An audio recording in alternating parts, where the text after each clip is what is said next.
আসসালামু আলাইকুম, সবাই কেমন আছেন? আশা করব সবাই ভালো আছেন। আমি আলহামদুলিল্লাহ ভালো আছি। এই বৃষ্টির মধ্যে দেখেন ধানমন্ডির অবস্থা কি অবস্থা হয়ে গেছে, একদম হচ্ছে গিয়ে সমুদ্র সৈকত হয়ে গেছে। অনেকক্ষণ যাবৎ ওয়েট করতেছিলাম, যদিও আমি ঢাকার বাইরে থেকে আসছি, অফিসের কাজে ঢাকার বাইরে গেছিলাম। সেখান থেকে এসে অফিসে ঢোকা মাত্রই বৃষ্টি।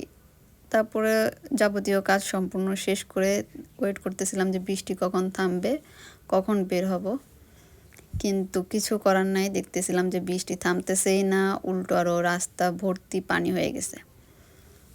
ধানমন্ডিতে এই একটা সমস্যা যে অল্প বৃষ্টি হইলেই মানে এক হাঁটু পানি হয়ে যায়। তাও তো অঝরে বৃষ্টি পড়তেছিল, এক হাঁটু পানি হওয়ার কথাই। যেখানে অল্প বৃষ্টিতেই এক হাঁটু পানি হয়ে যায়, সেখানে তো বৃষ্টি থামার কোনো নামই নাই। তো দেখেন যে সবচেয়ে বড় এই বৃষ্টির দিনে সবচেয়ে বড় কথা কি একটা জিনিস, ড্রাইভারদের কমন সেন্স একদমই কম।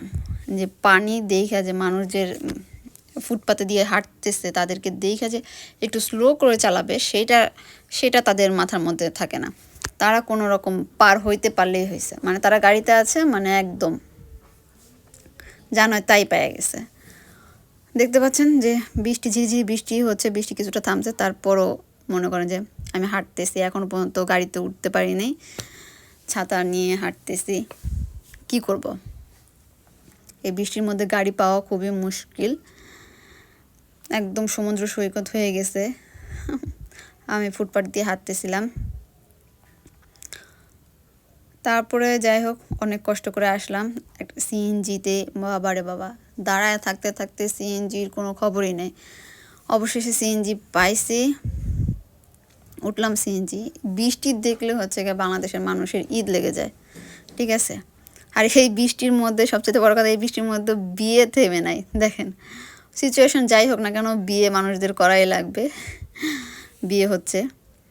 রিক্সাওয়ালা আমাদের কথা তো আর বলাই যাবে না, তারা তো মনে করেন রিক্সা দেখলে মানে বৃষ্টি দেখলে ঈদ লেগে যায়, তাদের ভাড়া দ্বিগুণ হয়ে